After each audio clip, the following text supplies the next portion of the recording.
Mängu nimi on koodi murdmine. Teie ülesanne on siin maas olev kood endale meelde jätta, leida lahendus, kuidas seda pärast aja peale murda. Nagu teate, koodi murdmisega on ikka see, et kui midagi valesti läheb, siis midagi plahvatab, hakkab signalisatsioon tööle, võib juhtuda veel midagi kurjemat. Et hetkel teie ülesandeks on leida see lahendus, kuidas te omavahel kokku lepite, et seda siin maas olevat koodi, mis koosneb numbritest 1-8 meelde jätta.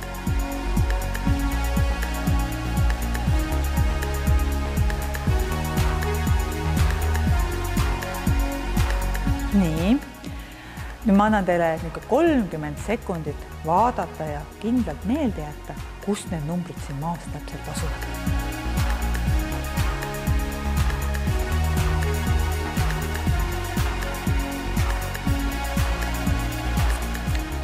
On nii see meelde, teil on ikka hea mälu. Nüüd, see on ausa mehe mäng, pöörame selja, sest nagu teada on, kood on meil ju teadmata ja me peame hakkama leiutama, kuidas seda koodi murda ja et õigesti saaks ümber keeratud need numbrid. Võite ümber pöörata. Nii, aga nüüd on teine küsimus ka, kuna teada on, et koodi murdmine toimub alati aja peale. Kiire on, näpud värisevad, hästi ärevus sees on. Mis te hindate? Kuidas te arvate, kui kiiresti ajaliselt te võiksite selle koodi murda? Kuidas? 1 minutiga? Okei, aga vaatame, äkki saame isegi kiiremi hakkama. Praegult me oleme püstitanud enda eesmärgid 1 minutiga ja mitte ühegi veaga. Ja nüüd järgmine lähteüles on sellised, mina panen stopperi käima ja siis ma ütlen läks. Ja teie ülesanne on siis, nii nagu te olete meelde jäetud numbreid, need numbrid ükshaaval hakata avama. Kui on 1, siis kellel oli 1 vastutada, astub ringi sisse, keerab selle ümber ja siis kas astub ringist välja või tal on järgmine number ja siis ta jääb see numbrid seal ümber pöörama. Kas lähteülesanne on selge? Nii, aga nüüd ma panen stopperi käima, vaatame, kas te püstitad eesmärk, kas te ületate ennast või lähete, oota veel vara, mine tagasi välja. Kui ma ütlen läks, siis võib minna. Nii, läks. Nii.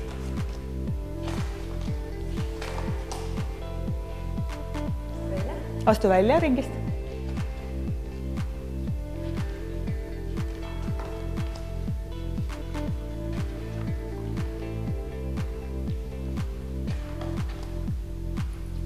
Nii.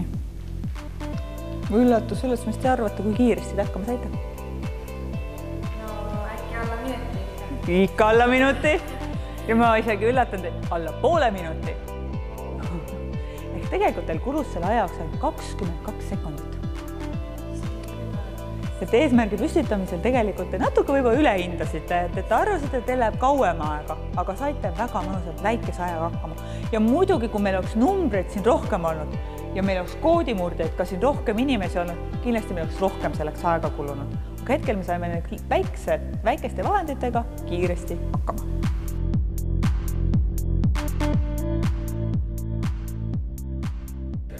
Nüüd on selline ülesanne, et seda nimetatakse suureks hüppenööriks. Sinu ülesanne on siia hüppenööri tulla hüppama ja luba enne meil 3 ringi ära keerutada ja siis ehk õnnestub sinul tulla siia keskele meil hüppama.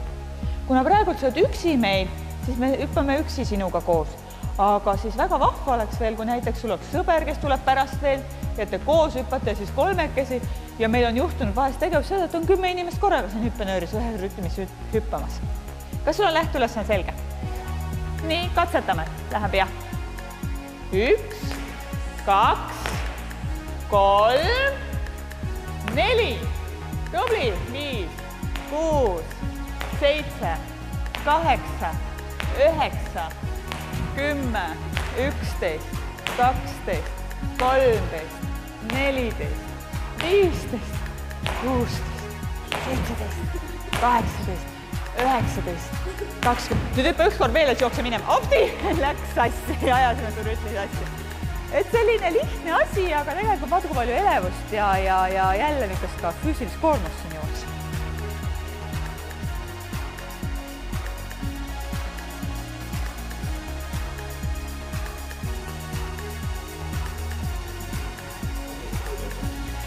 Nii, te olete sattunud keelatud alale. Keelatud ala, mis ilma abivahenditeta ei kanna teid. Kujutame ette, et kas või te olete soos. Astudes kohe vajud upud ära ja mitte midagi muud sa teha ei saa. Aga teie õnneks on keegi jätnud siia teile 2 võluvaipa. Ja teie ülesanne on nende 2 võluvaiba abil ehitada endale tee sinna teisele poole sood. Seal on hea, kindel, turvane maastik ja sealt läheb teie kodutee edasi. Ja teie ülesanne on leida lahendus, kuidas sinna teisele poole sood pääseda, ilma, et te vahepeal ära upuksite. Kui nüüd juhtub, et läheb jalg sinna sohku, saab märjaks, siis jala saab kuivaks ainult selliselt, et me peame algusesse tagasi tulema. Aga seda me kindlasti ei taha. Ja mõelge ka selle peale, see soo on väga salakaval. Kui see abivahend, see tühi vaip jääb tühjaks, kui seal mitte midagi peale ei hoia, me sest kinni ei hoia, siis see lendab ära. Või teisiti öeldes, ta lihtsalt haistub ära ja siis te olete veel rohkem hädas. Ehk te peate kogu aeg nendest kinni hoidma või kogu aeg peab midagi nende peal olema, et nad ära ei kaoks teil. Kas lähteülesanne on selge? Ja. Nii, palun. Siin on teile 2 võluvaipa ja teie ülesanne on pääseda üle soo teisele poole koduteele.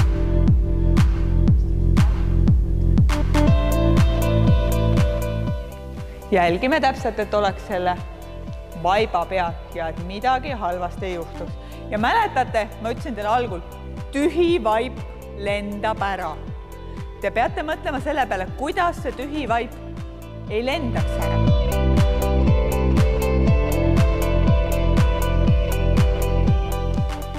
Näe, vaata nüüd kaugele ja teine asi ta oli tühi. Vaata, kui nüüd juhtub see, et lendab ära, näed vä, mis juhtub? Ehk te peate leidma selle süsteemi, kuidas see tühi vaip ära ei lenda.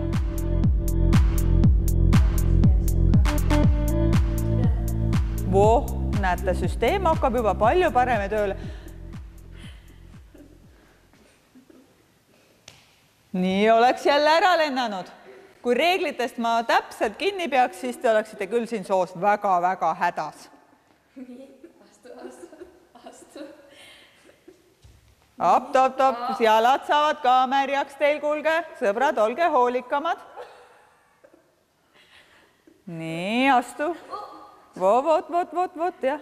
Ja kui olete juba jõudnud lähedale, siis sa võid ka üle astuda ja turvaliselt oma teekonda jätkata. Veel põnevam oleks, kui seda sood saaks ületada näiteks jutumärkides kivide abil, et oleks meil mingi kastid, et oleksite kõrgemal, mis nõuaks teid võib-olla rohkem tähelepanu ja julgust ja toimetamist rohkem.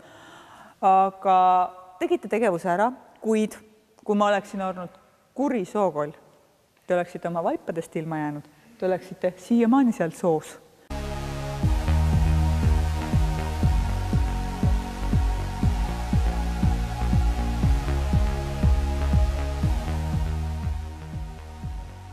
Nii, nüüd meie ülesanne on moodustada torudest veerenn, millest läbi transportida üks väga väärtuslik, kuidas nimetada, juveeliks. Et inimkäsi, mitte ükski meie käsi seda puutuda ei tohi ja meie ülesanne on see torude abil transportida sinna turvalisse kohta seifi. Et kui me puudume käega, siis jäävad siia käe sõrmejäljed peale ja see ei ole eriti hea meie jaoks. Ehk nüüd püüame nendest torudest, mis meil käes on, moodustada siit renni. Ja kui sinu juurest on pall ära veerenud, siis sa liigud oma toruga nii kiiresti kui võimalik sinna ettepoole pikenduseks. Ja kuna meid on hetkel ainult 3, siis lepime kokku, et tavaliselt mängus seda eriti teha ei tohi. Peaks meid rohkem olema, siis me jõuame siin ettepoole joosta, et alati viimane, kes sealpool on, tõstab toru natukene niiviisi kaldus üles poole. Just, et siis on kindel, et me saame näidata, kuidas see mängimine käib. Kas katsetame? Ja. Hakkame transportima. Läks lahti. Nii. Kalutab üles poole. Jookse. Mine. No näe. Väike eba. Tule uuesti proovime. Ikka. Peab jääma ka ebaõnnestumine peale. Nii. Panen juveeli liikuma. Vaata, nüüd hakkasid sina siit liikuma eest ära. Mina pead ootama, kuni mina saan seal paika. Nii, hoia. Nii. Nii, kalluta. Nii, oota ära veel. Nii, aita tal natuke üles poole seda hoida. Voh, nii. Kuulge, hakkab minema, saame selgeks. nüüd minu poole kalluta.